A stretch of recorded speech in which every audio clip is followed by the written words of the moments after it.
Olá pessoal, sejam bem-vindos a mais uma aula. Nós vamos aprender hoje a utilizar o recurso subtotal, que é uma forma de calcular os subtotais de uma coluna de forma automática no Excel. Tá ok? Então tem aqui a nossa lista de dados. O que nós vamos fazer? A primeira coisa que você precisa fazer para calcular o subtotal é classificar os dados na coluna que você quer calcular. Então, imagine o seguinte, eu quero calcular os subtotais por categoria. Então, o que eu faço? Clico lá em qualquer lugar na coluna categoria, vou dar um classificar. Tá? Então, essa ação vai agrupar as informações. Tá ok? Feito isso, lá na guia dados, do lado direito, lá na barra de ferramentas, nós temos no grupo estrutura de tópicos o botão subtotal. Eu clico no botão subtotal e ele vai abrir o assistente. Esse assistente tem o campo a cada alteração em, e nesse campo você vai preencher a mesma coluna que você classificou. Então, no meu caso aqui eu classifiquei por categoria, então eu marco aqui, a cada alteração em categoria. Depois eu vou escolher a função que eu vou utilizar.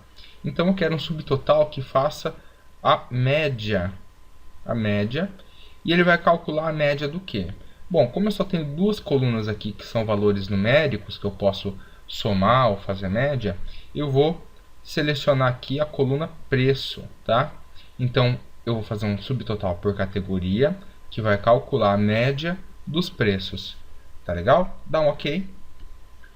E ele vai exibir aqui o subtotal. Olha só que interessante. Então, eu tenho aqui os filmes de ação, e depois ele me dá a média de preço dos filmes de ação. Tá? Em seguida eu tenho aqui os filmes de aventura e a média de preço dos filmes de aventura. E assim por diante. Tá? No final eu tenho aqui uma média geral. Né? E se você observar do lado direito, você tem um comando aqui para resumir essas informações. Então se eu clicar aqui no número 1, ele vai mostrar só a média geral. No 2, ele vai mostrar o subtotal de cada categoria e a média geral. Então, clicando aqui no 3, ele vai expandir a lista para eu visualizar todos os dados. Então, se eu quiser remover o subtotal, o que eu faço? Clico em qualquer lugar aqui dentro, vou lá no botão subtotal novamente, clico nele, e eu venho na opção remover todos. Então, isso aqui vai limpar o subtotal e a sua lista vai voltar ao normal. Tá ok? Espero que vocês tenham gostado. Até a próxima aula.